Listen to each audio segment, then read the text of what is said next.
Hello everyone, कैसे हैं आप सब। आपके इस यूट्यूब चैनल पे आपका स्वागत है।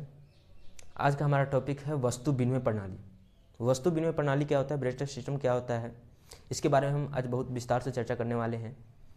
इसको ध्यान से समझिएगा। सबसे पहले वस्तु विनिमय प्रणाली की अगर बात करता है तो इकोनॉमिक्स जो हमारा सब्जेक्ट है, अर्थशास्त्र, इकोनॉमिक्स में हमारा अगर इसके इतिहास में जाते हैं, पीछे जाते हैं, तो जो लेन देन, विनिमय मतलब होता है लेन देन।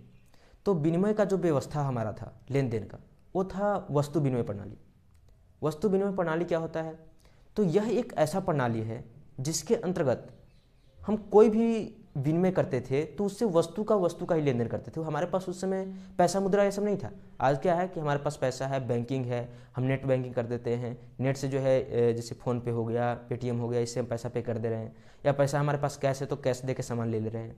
लेकिन पहले अगर बात करते हैं, जब ये प्रणाली था उस समय केवल वस्तुओं से वस्तुओं का ही लेन देन होता था।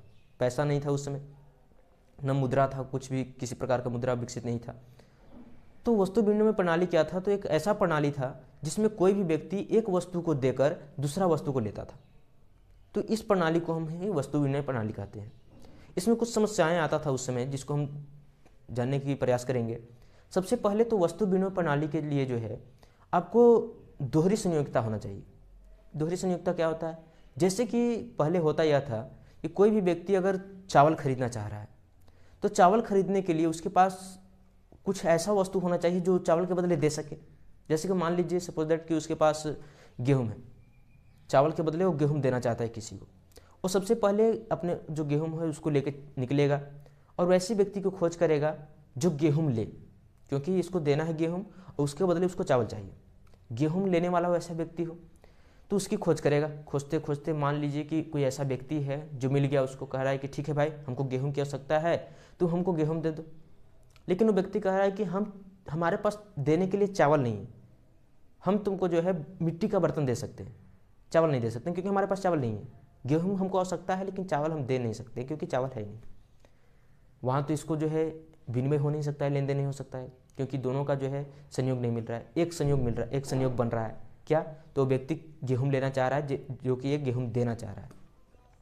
वहाँ भी व्यक्ति का जो है विनिमय नहीं हो पाता है। आगे जाता है, जाते जाते मान लीजिए कोई ऐसा व्यक्ति मिला जो कहता है कि ठीक है, मैं चावल तो बेचना चाहता हूँ लेकिन गेहूं नहीं लेना चाहता हूँ, हमको चाहिए कोई दूसरा वस्तु, मान लीजिए चना उसको चाहिए। बोलेगा कि हमको चना चाहिए, हमको जो है गेहूं नहीं चाहिए। अब वहाँ पे भी एक संयोग बन रहा है कि वो व्यक्ति की आवश्यकता है क्या, वो बेचना चाहता है चावल, लेकिन उसके पास क्या है, वो खरीदना नहीं चाहता है गेहूं। तो एक संयोग बन रहा है, एक संयोग नहीं बन रहा है। अगर सपोज दैट आगे बढ़ता है, उसको कोई ऐसा व्यक्ति मिल जाता है जो चावल बेचना चाहता हो, गेहूं खरीदना चाहता हो, वैसी स्थिति में तब जाकर जो है वो दोनों के बीच में विनिमय होने की संभावनाएं बढ़ेंगी। तो ये पहला बात, इतना यानी कि समस्या ये था।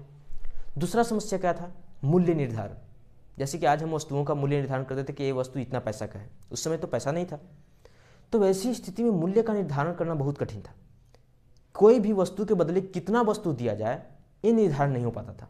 जैसे कि चावल गेहूं, चावल के बदले वो अगर व्यक्ति मांग दे, जो चावल देना चाहता है, गेहूं लेना भी चाहता है, लेकिन वो कह रहा है कि तुम हमको 2 डब्बे दोगे, जो गेहूं देगा तब तुमको एक ही डब्बा हम चावल देंगे।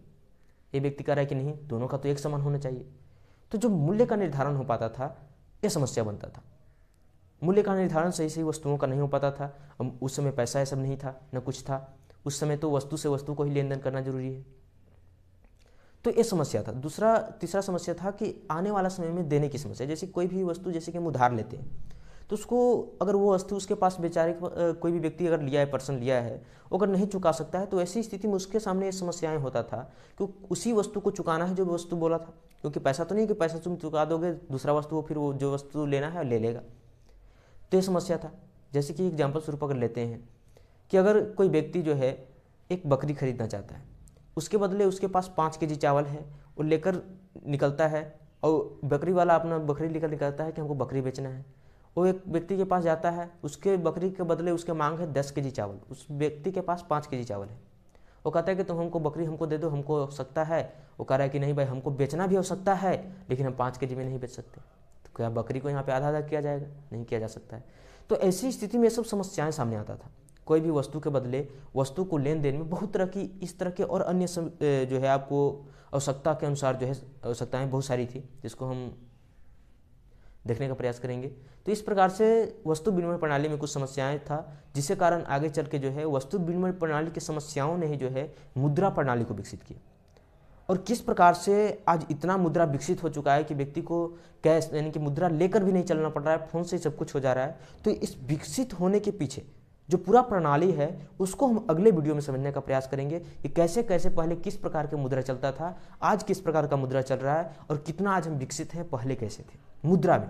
मुद्रा के बारे में हम अगले वीडियो में चर्चा करेंगे। तो आज के लिए इतना ही। अगर कोई क्वेश्चन हो या कुछ समझ में ना आया हो तो उसको कमेंट में लिखिए, या जो भी आपका सुझाव है उसको कमेंट में लिखिए। तो आज के लिए इतना ही, इस पाठ के लिए इतना ही। धन्यवाद।